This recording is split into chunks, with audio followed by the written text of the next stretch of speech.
Hey, fellow patriots, I'm Bree. And I'm Blaze. Some call me Pa.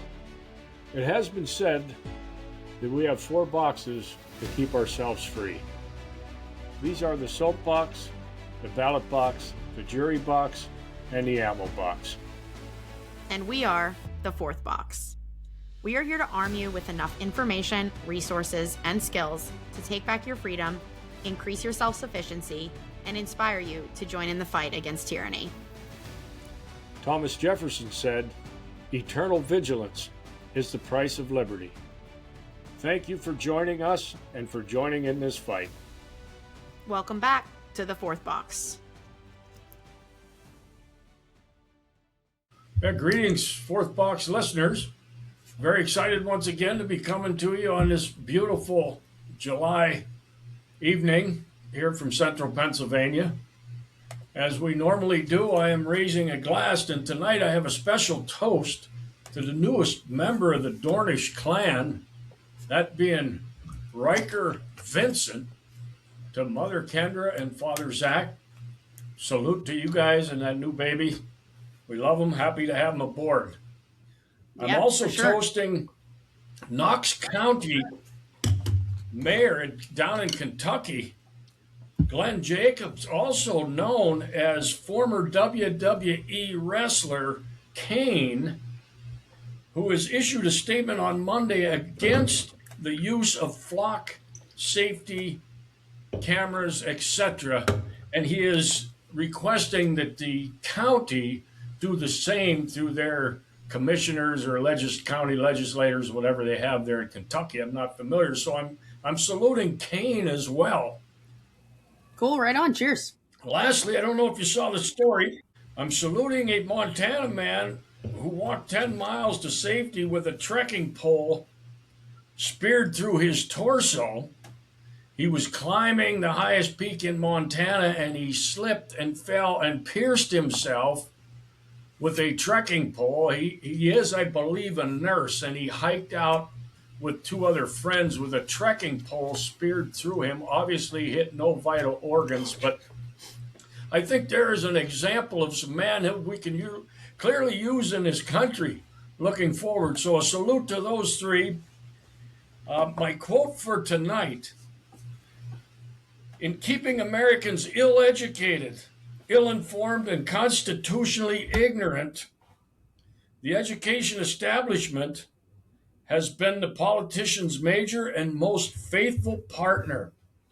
It is in this sense that American education can be deemed a success for how ill-equipped they keep us, and many of the past generations have been affected by that. Yeah, for sure. You had quite a range there tonight. A lot of different salutes, from new babies to injured hikers, so kind of a menagerie this evening, but cheers nonetheless. And yeah, as we have been talking through this year, we are looking back on these moments in history, just kind of remembering what was going on the year that we gained our independence as a nation. And we have had several conversations, just you and I, Dad, several conversations with different guests that have kind of looked at that piece of history, looked at what happened 250 years ago here, and compared to what's happening now. And it's always such a stark contrast in the level of courage, the level of interest, the level of involvement that we don't have today. It's such a stark contrast. And so tonight we are bringing another guest onto the show who I think is going to illuminate that contrast a little bit further by giving us some insight into our current political system, the election system, and how we have strayed so far from what our founders really set it up to be 250 years ago. One of the things that we talk about here a lot is our namesake, the 4th box. And we are called the 4th box because we believe that the first 3 boxes are not really working as they're meant to be, and one of those is the ballot box. So tonight, I think it's going to give us a good chance to look at the ballot box, the problems that lie within it, and maybe come out with some ideas of how we can fix that ballot box before it's too late. So with that, our guest tonight is Tom Joseph. He's an entrepreneur, best known as the founder of Bookminders. With a background in mechanical engineering, operations, and business leadership, he has spent decades building practical systems. He's now applying that same problem solving mindset to political reform through his work with America's Main Street Party. So, Tom, welcome to the show. Great. Thanks so much for having me on the show. I really appreciate an opportunity to talk about this idea.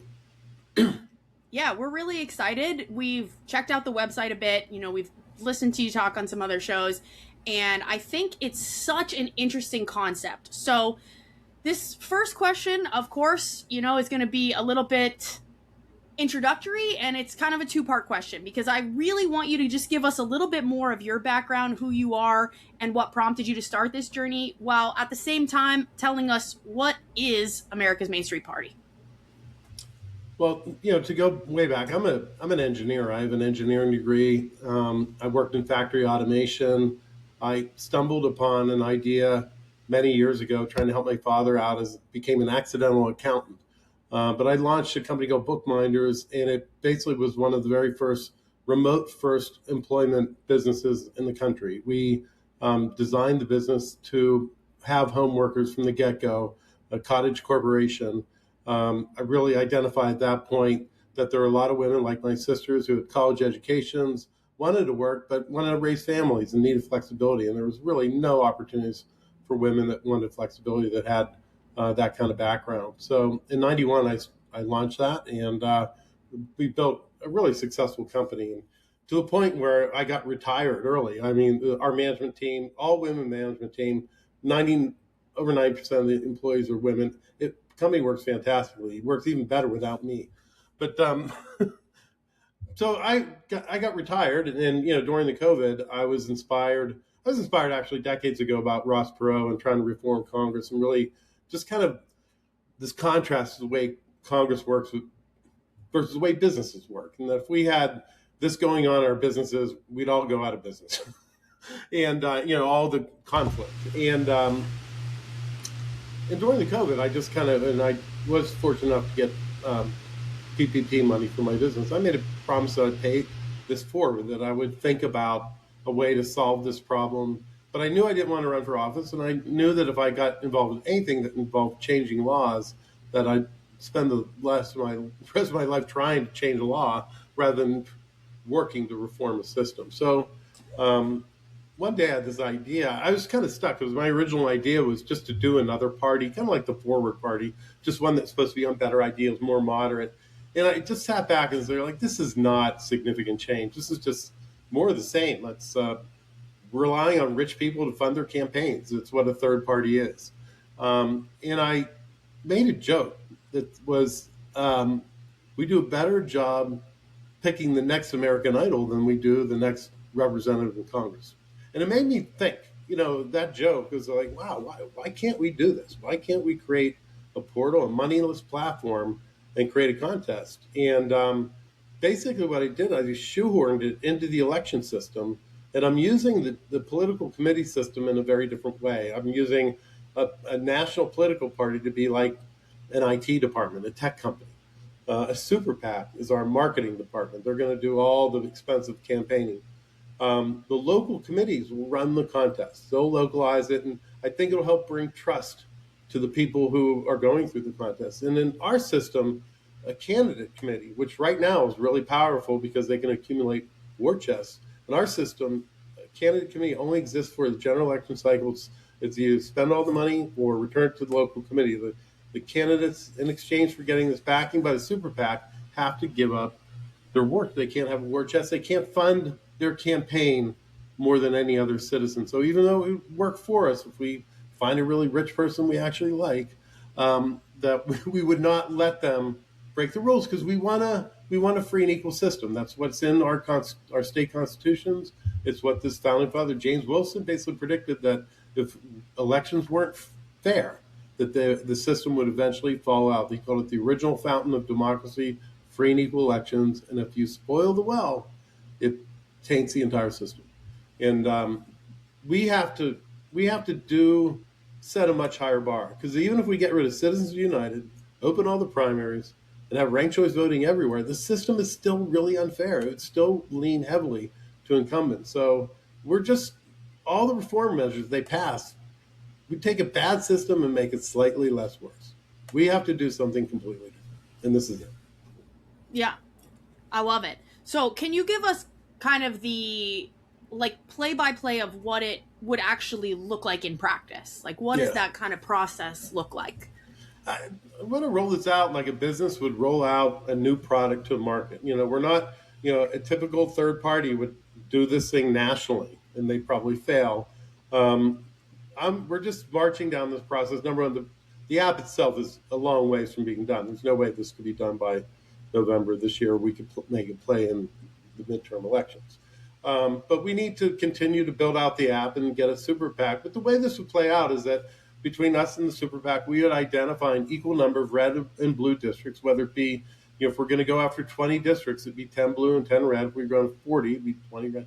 Always an equal number of red and blue, always gerrymandered districts.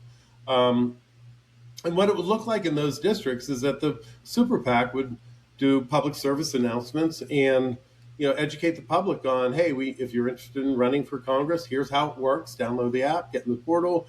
Here's the information you need. For constituents who are curious about this, download the app, play with the demo, get familiar with it. And for people that want to get involved politically and want to be on the committee, we recruit those people and form a committee that would eventually run the contest. But the committee would actually identify 7 issues for the district that would be coming before Congress in the next year. So in our prototype, we have 2 global. I think it's Iran and trade. 3 national. It's inflation, jobs, and I don't know. And then 2 local ones, which are pertain to this Philadelphia district. So we picked like 2 Pennsylvania, Philadelphia 1, or PA 1, PA 2. One's Bucks County, one's the city of Philadelphia. And we're making this feel like how it would work. That in the when the contest starts, there's going to be a lot of entries, but what the constituents will be able to do is say, hey, of those 7 issues, these 3 or 4 matter to me. Who do I match up with identically? And it'll bring right back in a second. You match up with these 20 candidates. You could go to a For You page and swipe right, bookmark, endorse, or you could actually endorse all 20 of those candidates right then. We're using a thing in the early rounds called approval voting, where you get to approve, you get to vote for everybody that you think you'd be happy with. And maybe even if your cousin's in it, you could vote for them too. But as you get to the top 20, now the field reduces and it's less of a burden on the constituents to research the candidates. But they still wouldn't have to. They could still use approval voting to endorse those who match their values, or they can dig as deeply into it. But each profile for the potential nominees would have their bio, public service announcements, or position papers, obviously weighing in on these 7 issues. And there's ways for them to weigh in on other issues that may not be the 7 issues so that constituents can quickly find them. But we'll go to a top 20, top 10, top 4. When we go to a top 4, we want to have like a town hall round where we introduce new content, create reason for the public to get further engaged with this. Go from 4 to 2. We may do that through a ranked choice or approval or a star, but a lot of different methods. But do this like a business. Actually get customer feedback, find out what they like. And then once you're in the top 2, you have a debate round. And this is really the only time that the candidates would really be going at each other. But this, leading up to this, they're convincing the public to advance to the final. But at this point, the winner of this contest has the support of over 50% of the district. We think this is a mobile platform, and it's marketed correctly, that we can perform or possibly outperform the public primary. Typical public primary only gets about 100,000 people participating. So if through 5 rounds, we build up momentum, we market it, we get people excited about it, it's compelling and fair, we could outdraw it. So the winner now of this contest, if we outdraw the primary, I think they're the favorite.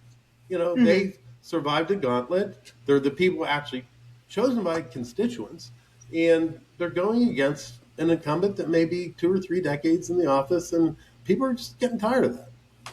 Yeah. And it's not like we're going to be putting up a liberal in a conservative district. It's going to be a pink candidate probably in a red district, a baby blue candidate in a navy district. And, this is how we moderate Congress and create more factions so that there's balance in the House. Yeah. Yeah, definitely. So you mentioned that this would be specific to gerrymandered districts. Can you explain why? The biggest problem we have in the country. So Fair as an enough. engineer, we're taught to do Pareto analysis. It's a rule of 80-20. The 20% of the problems create 80% of the mess. So you do a chart and you say, what's the biggest problem? Attack that. And frankly, I think we'll only have so much of a chance to do this before they wake up. So, the thing is to go in and compete where they typically don't see competition. So I break it into three different types of districts. You have competitive districts, which are naturally moderated, and the people that are running in swing districts can't be too far left or right, or they won't get reelected. You have naturally uncompetitive districts, districts that have not been gerrymandered. They're hard to win in because they might be happy with the candidate. But when you go at gerrymandered districts, and we're looking at ones that have like 20 to 30% of the opposition vote has been buried there, they don't have a chance for their candidate to win, but they have a chance to put their finger on the scale, to have a voice in the system. And this gives them that. So they'd be able to say, hey, between these four conservatives, we want this one because we're agreeing with them more on the moderate issues. And this is how you create incentive for a moderate candidate to succeed. Yeah. Yeah, awesome. I have lots of questions, but Dad, do you want to jump in with one? Yeah, if I can stay connected. I see I'm struggling yet with my connection. But Tom, looks like I'm dropping off. Can you still hear me, Bree? No, you're good. Yeah, I hear you fine. Oh, Yep. okay. He dropped. So technical difficulties in Pop's house tonight. So no worries. I will proceed then. Okay, so obviously the other problem outside of gerrymandering, which you kind of touched on a little bit, is it kind of feels like we always have this corporate ownership of the candidates and of the entire election process. And like I said, I know you touched on it, but can you go in a little further detail into how this system would help resolve that? Well, typically super PACs have been aligned with candidates or partisan issues. This super PAC that we're putting together, since it's supporting whoever the district picks, it takes the strings away from that big money. Now, we do have to find somebody in the middle that's going to fund this, but there are tons of people that are that have way more money than me that are concerned about the system and see it falling apart and want to protect their business interests. And what I would like to do is try to recruit maybe a consortium of a handful, 10 folks that put this super PAC money up, and they'd be the people that are capitalizing a more perfect union. This is our venture capital. This is a business analogy. We're launching a app to disrupt a market, and they're the VC that's going to make that possible. And we're going to do it very selectively, and make sure we're going to go where we can win. Yeah. Yeah,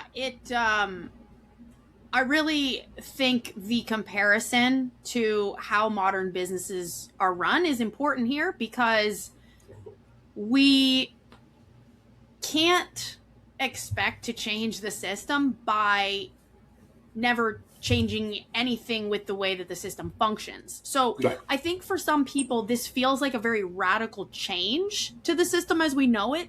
But from what I've seen on the website, this is completely constitutional. No laws need to be put in place. Nothing needs to happen before you can start nominating congressional candidates this way. So how is that? How does that work?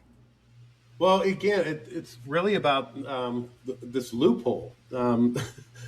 Nobody ever thought of the idea of actually not using money. That just seemed like too. But until I thought about the idea of the American Idol, and I, creating this portal, doing it this way. But you made an interesting comment, because people said, "Oh, this is a crazy idea." I said, "It's crazy doing the same thing over and over and again, expecting a different result." And that you aren't, and that, number one, I've launched systems, companies, done this, and I'm doing this in a very methodical, step-by-step approach that is not at all look like a launching of a third party. Yeah. Yeah, so my other question with that too is, I think it's kind of obvious for those listening by now at this point in the conversation, but America's Main Street Party, I think when you first hear that, you think it is kind of like what you said earlier. It's another party. Oh, it's a, third party. but it's not that at all. It's really a system for the current parties and any other parties, and maybe people who are not in a party at all. Is that fair to say? Like Republicans, Democrats, Libertarians, people in the Green Party, people who don't affiliate with anything, all of them could be a part of this. Is that correct? Well, I'd say that, conservatives and liberals would want to be part of this. I think Republicans and Democrats love the system the way it is. And when I say, I'm talking about people who are part of the ecosystem, not registered voters. So I think, people that are candidates and part of that system have not been receptive to this. I met with my Democratic rep. I said, would you suggest this to anybody? He goes, yeah, some Republicans. Sure. So, just not on my side. But if we're really going to fix the system, this has to be kind of a bipartisan approach. You can't. I think people wouldn't trust it if I said, "Hey, we're going to go after 30 red and 5 blue." I think that this has to be something that comes across like this. The issue about the party thing is real. I mean, people write this off because when they hear third party, but it's really it's an alternate primary. We're using a political party to create an alternate primary system. If our people in Congress won't fix the election system, we'll just build a better primary because we're just electing the person that wins the other primary, and that's terrible. So we might as well build a better one. There's no law preventing it. Nobody thought about doing it. Yeah. All right, Pops is back on, so we may have a moment where things are working on your end. Did you want to jump in? Well, I wanted to comment that I really love the creativity. I think there's been a lot of effort made over the years to try and establish something where there was actually a party, but I think trying to change the way the traditional two-party system selects the people that are going through the primary may be a new breath of air into the room. I'm wondering what is your footprint and what's your exposure, what's your reception like, Tom? The reception is terrible. Even the people in the election reform space hate this, and the media has really been not. I spent a lot of money last fall pitching. I have another initiative called Wilson's Fountain. It's the thing that defines how the whole thing works. The party is just a tech company. Wilson's Fountain's like a roadmap, and it's a sandbox for me to do research. But I spent money promoting Wilson's Fountain to the media that we could break gerrymandering. All fall when gerrymandering is all over the press, we get zero reporters willing to interview me, take a look at this, and say, hey, I have a legal way to deliver a fair and expensive open primary. We can create an open primary. There's a democracy summit sponsored in Philadelphia. Blaze, you said you're in Central PA? Yes, sir. I tried to sponsor this summit. I offered a lot of money. They turned it down. A nonprofit organization turning down a 6-figure check for me to basically announce the party, the technology, say that we had a big moment in election reform. They shut us out, refunded my VIP ticket. So the election reform people really they're not crazy about this because they have donors too. They have their own ecosystem. And this is something, and they went 0 for 8 in 2024 on statewide reforms. So, we'd love to have election reform. They're just not able to. The one thing that Democrats and Republicans will team up on is not having election reform. And progress is made, and then they undo the progress that's made. So to me, this is the only way, is to figure out a legal way to do it where they can't stop it. And the things they'd have to do to stop me would undermine their own system. And the election attorney I had when I first came with this, they were trying to figure out how to break it. And they said the only way to defeat this is to either get rid of super PACs or ungerrymander the districts. It's like, I'll take either. Yeah, right. That's true. Dad, do you have a follow-up? Yeah, so Tom, did you say you're in Pennsylvania? I'm in Pittsburgh, Carnegie Mellon guy. I actually, when I launched this, I decided to put the party headquarters in Philadelphia just because, it's a democratic revolution, not an industrial revolution. And then had the idea of hiring interns. So I hired them out of the Philadelphia colleges, Penn, where Wilson delivered the first law lecture in America. And then Drexel students wrote the code, and had kids from Temple, and I don't know if you talked to Chauncey from Haverford, but he wrote this back, and he's been an intern with me for 2 years. And people from those colleges, but just trying to keep this like I'm planting a seed, even if we don't succeed. If I can plant a seed and show people that there's a way to do this, maybe it's the next person that gets it done. But I'm not going to give up. Yeah. Well, I love your background and how you apply it to a political solution. It seems to line up quite well. The thing that we have learned over the years, and I've been at it a long time trying to wake people up that government no longer answers to us and we need to do something different. And there's been a lot of different approaches over the years. I was trying to mention before I lost my connection about the Tea Party and how that was intended to be not attached to any one party, but really influence the candidates to be constitutionally based. And that's all well and good until they get into office, and then they become part of the stew that they're dropped into. And I think by having a broader approach and changing folks that may have a completely different idea, uninfluenced by those things that seem to grab everybody. We put a lot of good people in through the Tea Party movement back in 2010, especially, and even into 2012. And eventually they just morphed into the same thing that we were fighting, or they were spit back out by the system. So obviously we have to do something different. And I like this approach. I'm very, very concerned about Americans' attention span and their affection for immediate results, because this is not going to be a short-term fix. You're correct. And I think it's going to take somebody, with money and vision and some patience to, allow this to move forward. And like I said, fund us to go after. People say, why 10 and 10? Why 20 and 20? Why not 2 and 2? It's like, because why not? The goal really is to have an impact. And I think it's a much bigger sell to say, hey, once you have the technology, you can replicate this 20 times. And certainly there's 20 or 40 districts out there that want change.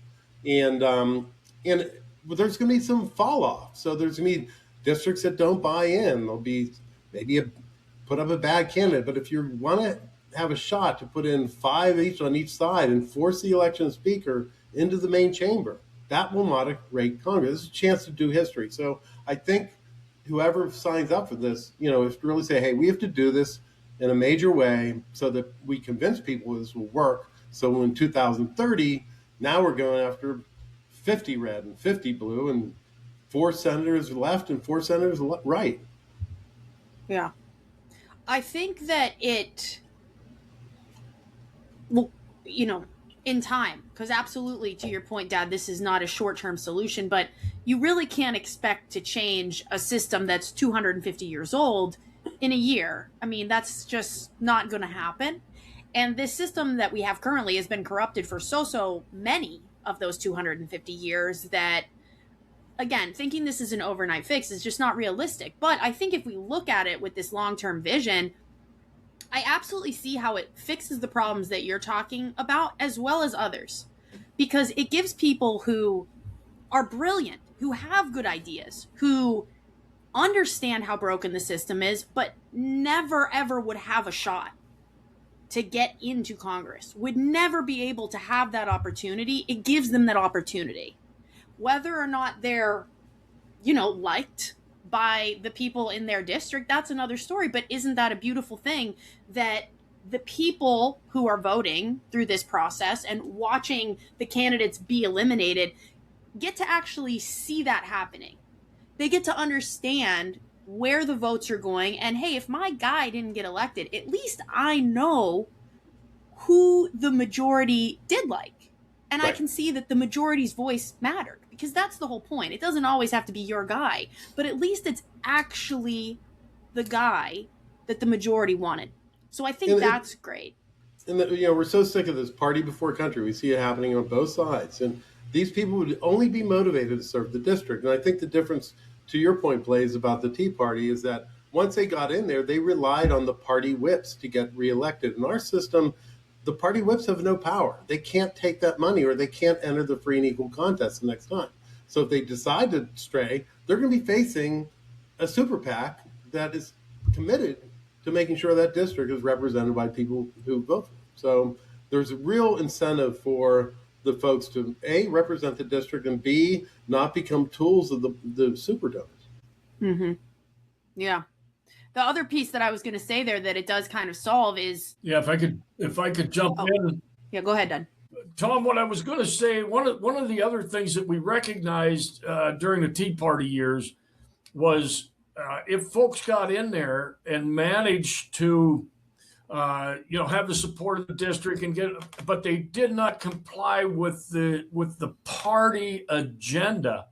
They were backbenchers. They got no committee assignments.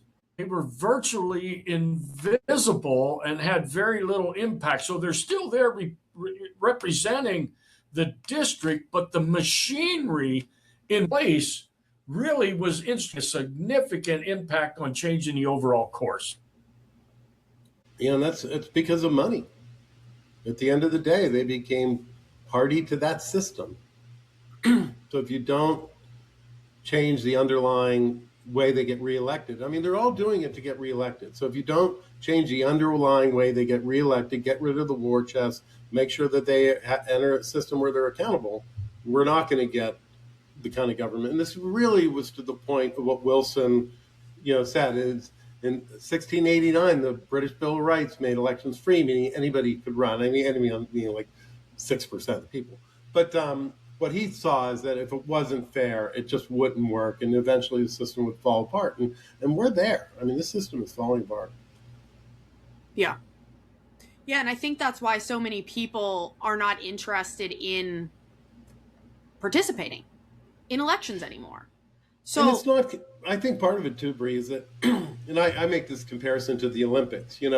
Every 2-4 years we pick up some weird sport and get interested because it's compelling, it's interesting. We get to learn about people, and around all of a sudden we know about some athlete from maybe some other country that know a lot about. So I do think that if we make this interesting and compelling and competitive, that people are going to take interest, and it's going to be something they engage with because it will actually be compelling.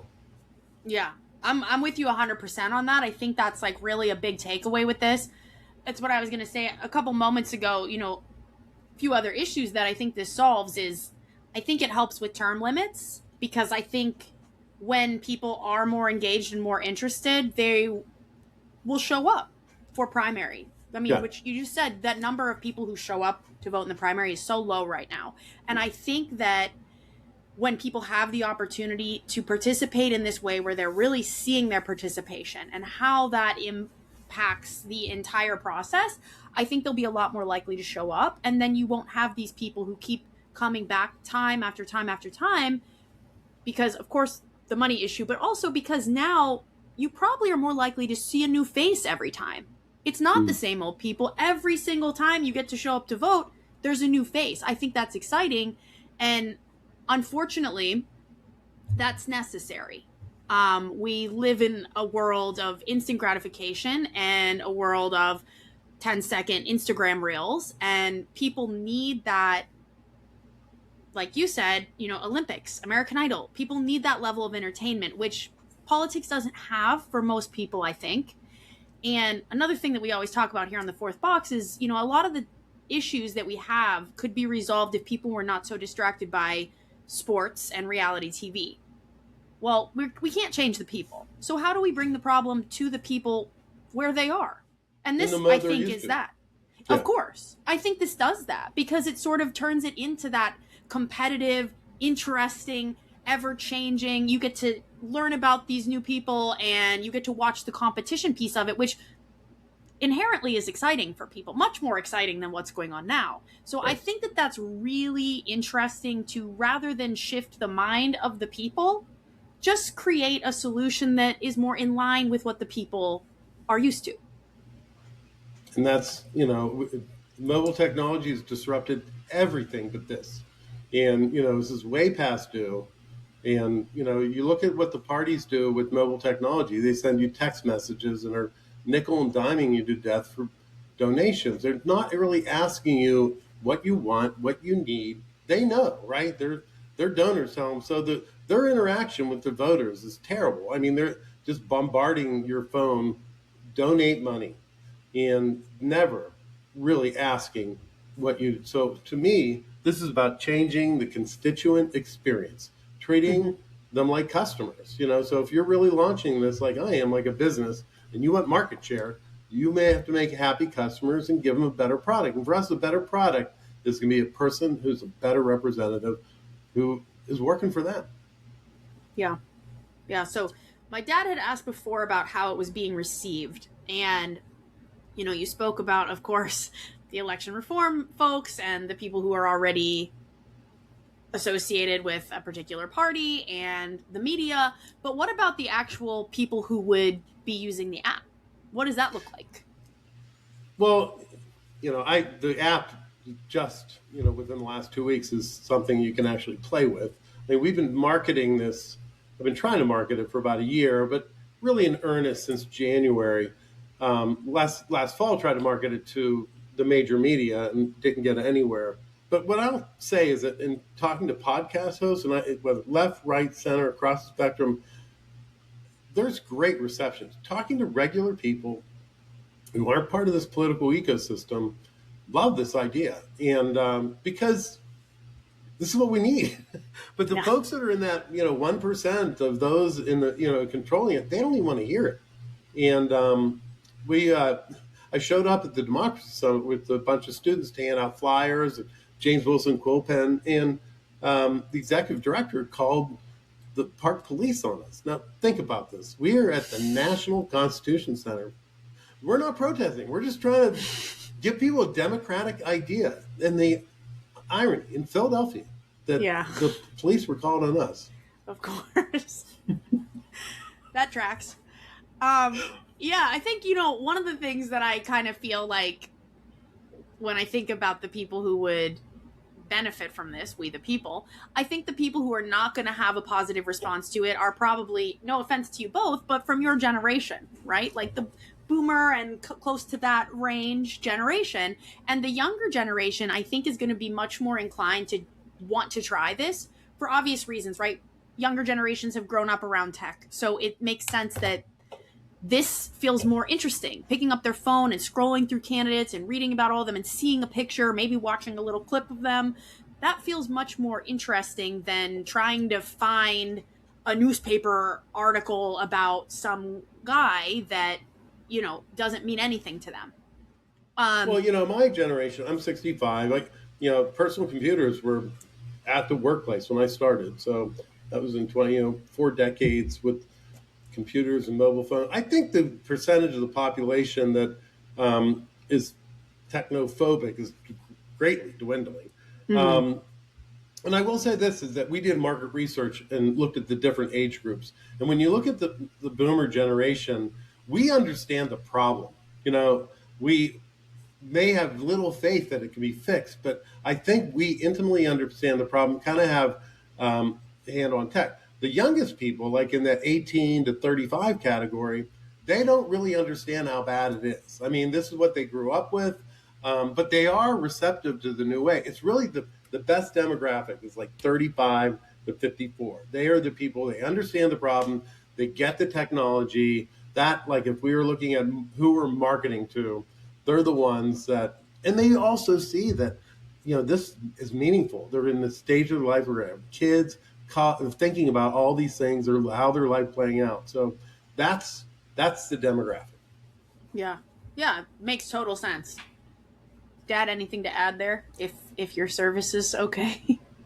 Yeah, I just think that if I don't drop off, I think as the younger ones enter the workforce and start to see a large chunk of their paycheck depleted by something that they have not benefited from, I think that's when many of them become involved. And as Bree commented, I think the fact that they have grown up much more. I'm 65 also, but I really didn't get exposed to computers in the workplace until, maybe 15 or 20 years in. But I think the youth of today, that 18 to 35 group that you suggested, and we really believe here that that's the group that's going to change things the most as they get exposed to the mess that our generation has hated it, but we haven't changed it during our time in that category where we had an opportunity to. We did not significantly change the trajectory. I think as these young folks look at what is ahead of them, they will be much more committed to finding a solution. And this may fit in. So you might not be feeling a great amount of feedback from that group right now, but I think that will be the group that leads us into the future where the bigger changes are made. Absolutely. Yeah. Yeah. So, one thing I did want to ask, and I'm sure you've been asked it many times, is how do you eliminate threat of manipulation with this and corruption of this new system? You never eliminate the threat. Yeah, sure. Yeah, good point. There's a lot of serious concern about this. And I think the concern 20 years ago, before we were doing things like Venmo and MGM Grand app and doing online banking and having two-factor authentication across the board, that now that these things are fairly embedded, and we are talking about a nominating system, not an election system. Mm-hmm. The current nominating system we have for the parties right now is really rigged. Fair. Yeah. But we have the technology to do this. So the platform that we're planning to leverage is one called Votes. Votes was actually developed for the military so that service members who were on submarines or in war zones, places where you couldn't get physical ballots out, could vote. In states, I don't know if all states accept it, but there's a ton of states that they've been using this for 8 years. Votes has now been accepted to be used in Ontario for all elections, for the whole province of Ontario. There's 3 different mobile voting platforms out that are all using encryption, blockchain technology, making it way more secure probably than what they're doing now. But I also would say this, that, if somebody won American Idol and couldn't sing, you'd think the system's rigged. Yeah, right. So I think the proof will be in the pudding, and again, they're not winning the election. They're just winning a nomination, and, it's a contest. And, we do this. People could cheat, get into the Olympics, but usually figure it out. And right. So I would just say, hey, let's treat this as a sandbox. We could do it. We'll find out whether the hackers can get through. But, I run an accounting business. We have hundreds of clients, we got thousands of account numbers, access to, I don't even want to tell you how much money that we have access to. People are trying to beat on our system all day long. You can't tell me there's another gear that hackers have for ballots. People say, election criminals. Come on, money is money. People want money. Why are they messing with our congressional elections when they're not even competitive? They're just wasting their money if they're screwing around with trying to screw up our elections. Yeah, totally. Okay, yeah, that's absolutely fair. Yeah, another critique that I could see people having, and maybe this would, again, kind of come more from the older generations than younger generations, is that anyone could get put on the ballot this way. And there's no qualifications, there's no proper education, et cetera, et cetera. To me, that's the beauty of this process. I think that's what we're missing. I think we're lacking real people. But I do kind of imagine there are folks who will balk at this because of that. Do you think that's fair to say, or do you think there, theoretically could be enough mixture of people who do have the qualifications, and hey, if there's some that don't, well, great, don't vote for them. What do you think that all looks like? Well, I just say, look what just happened in South Carolina. Senator dies, 2 people pick who's going to represent them, possibly for 6 years. Nobody had to weigh in on that. Yeah. So, and talk about anybody. I mean, I have no idea whether she's going to be a good representative, but had no experience, no training, with just being related to somebody. And this is really what's wrong with you get a political name brand, and and you can milk that for generations. Even Kennedys aren't real Kennedys are getting elected. Yeah, fair enough. But do you think that in time this process could potentially work for state and local elections as well? Oh yeah, I mean the idea is for this to be a kind of an open source platform that could be used, and configured for like a judgeship you're actually like electing 8 judges. There's different types of voting methods for this, but we feel like, one, we have to raise money. To raise money, you have to solve a big problem. But ultimately, yeah, the next thing would be state legislatures, all types of positions. But the big problem they're really trying to attack is gerrymandering, and showing that they should be vulnerable. If elections were fair, you'd never want to gerrymander. You wouldn't want to put that pressure on your representative to now have to represent this opposition view. The only reason why gerrymandering works is because elections are unfair. So put the fair contest back in, and it'll undermine their system. Yeah. So what happens next? I mean, I know you mentioned that, you kind of got to get that monetary support, the VCs. When that happens, how does this unfold? I think it'd be a process to select where we're going, to figure out how to do the test market, to get engagement. So like I said, if we pick 20 blue and 20 red and we start test marketing and going in there, we may find that, there's certain districts that this isn't going to fly. It gives us a chance to say, okay, now we'll do 17 and 17. But yeah, to me, it's going to roll out like a business, and that there's going to be a business plan, and we're just going to go after that. And, I say is that we don't have to win elections. We have to build a system that generates a candidate that will win elections. And whether that happens in 3 months or 3 years, whatever, it's still like a development plan to, build the functionality to do that. And for us as a business to attract our VC, that will do it. So I'll just keep doing podcasts. I'll keep doing outreach, engagement. Somebody hears a good idea, they'll latch on. And I hope it's soon. Yeah, of course. Well, I hope so too, because I think this is a good idea. I think, there might be some hesitation to talk about this as we come into the midterms. I'm hoping that after the midterms, then we have this 2-year window where this doesn't look like, oh my God, is this guy going to come screw up the elections? So that could be a reason why the media is kind of staying away from the idea. But it definitely deserves oxygen, and I really appreciate the time you've given. Yeah. Awesome. Yeah, Dad, go ahead. Sorry.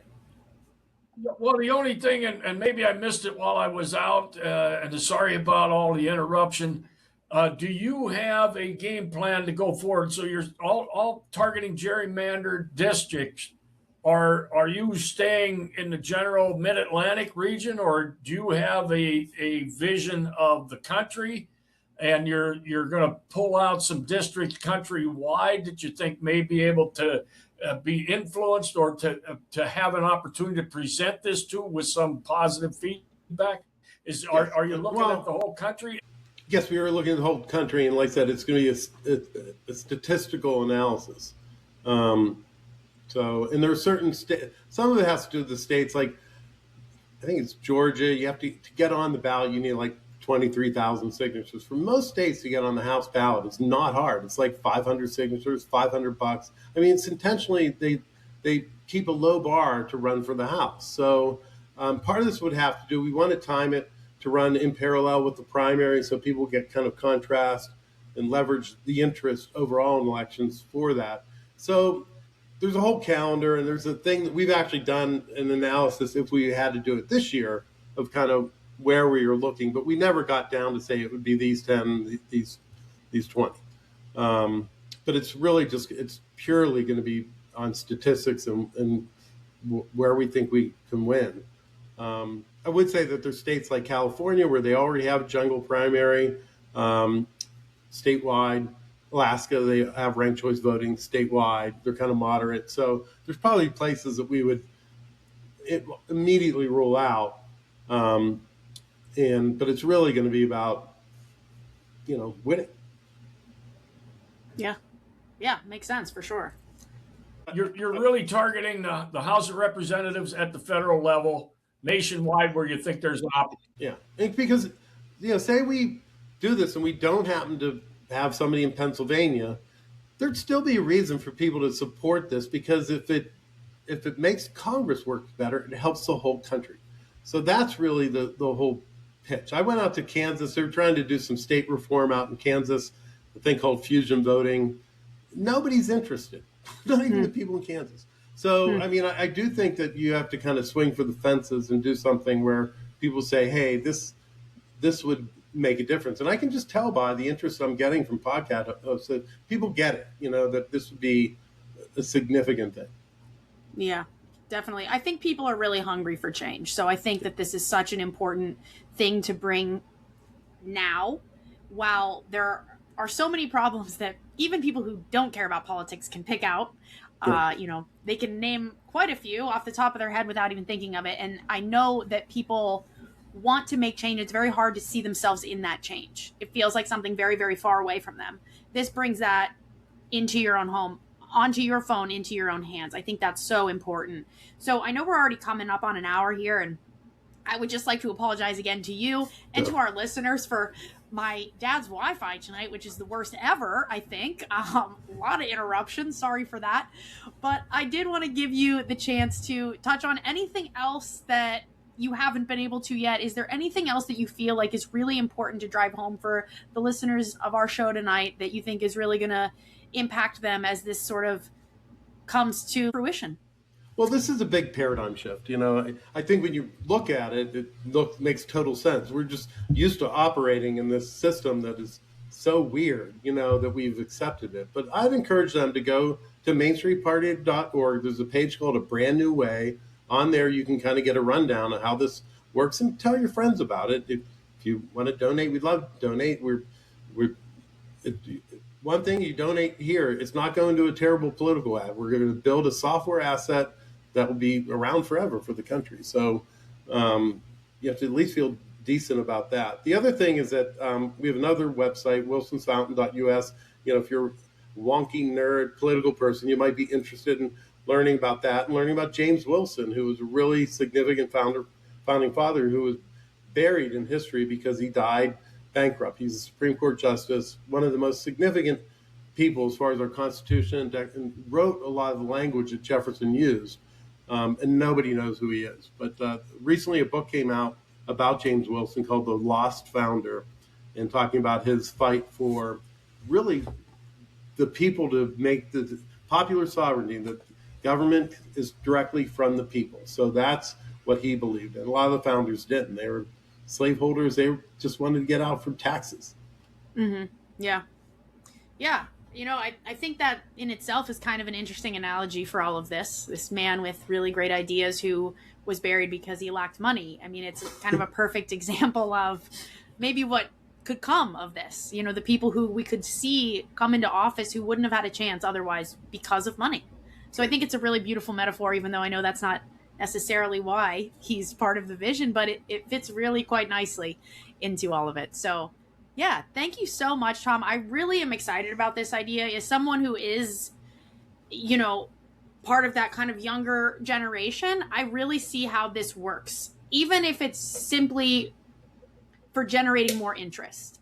That alone is a win. Mm-hmm. I think there are people who just don't know how to get involved in this, allows them that opportunity. And I think it's really exciting. And I know that there are a lot of steps that have to happen before this is available to everyone everywhere. But being a part of that process is cool and should be exciting. So I really encourage our listeners to check out these websites. Obviously, the links will be in the show notes. This is a really cool thing that could truly, as you said, Tom, impact history and impact the way that we elect people into office. What an amazing thing to be a part of.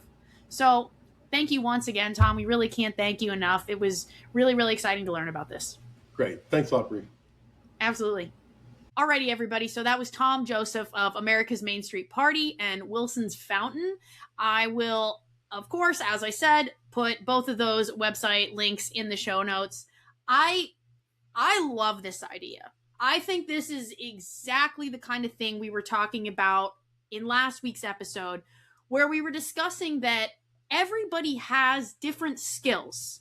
Everybody has something different to bring to this fight to keep our republic from falling apart. This is a guy who has a background in tech and in engineering. So he has this engineering mindset, and he understands how to use tech to make systems smoother.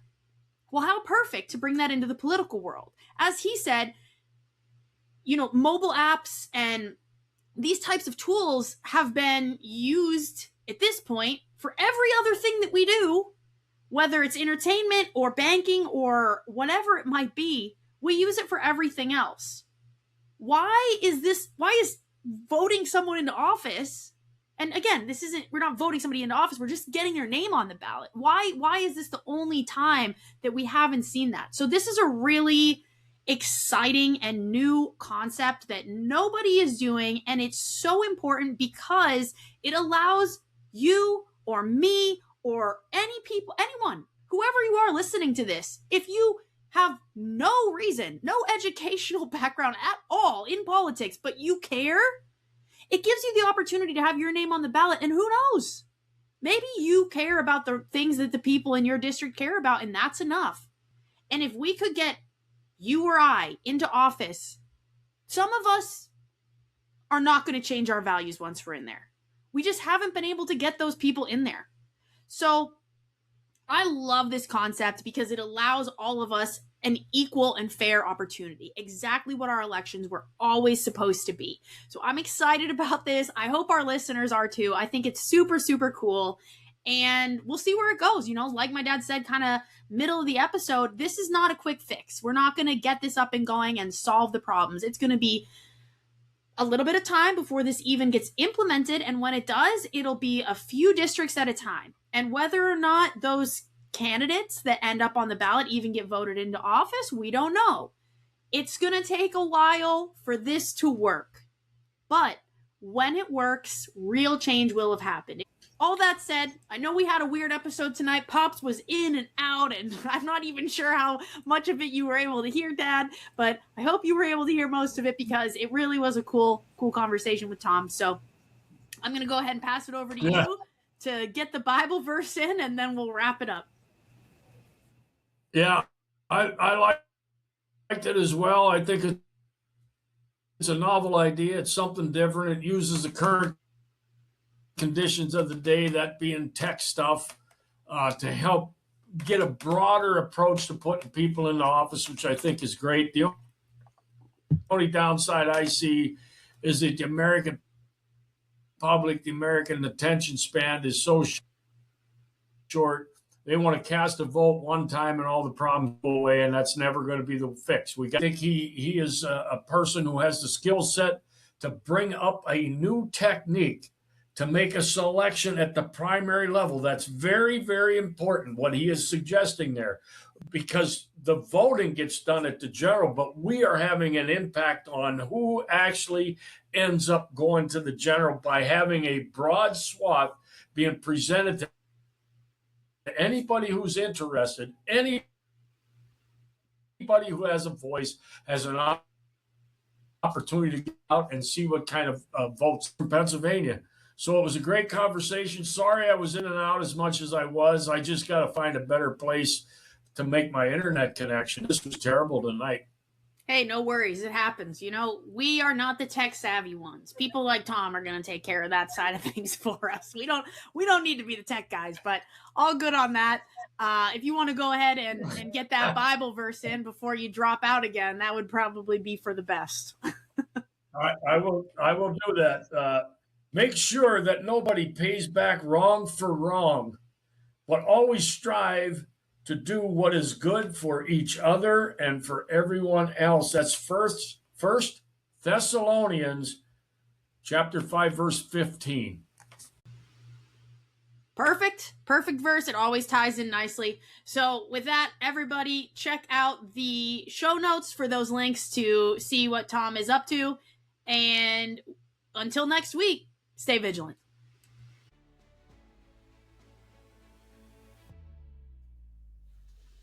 Thank you so much for listening. We really do appreciate the support and truly love getting to share this message with anyone who wants or needs it.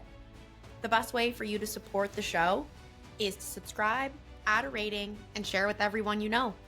You can find us on Instagram, X, and at thefourthbox.com. We'll see you next Thursday at 6 p.m. Stay vigilant.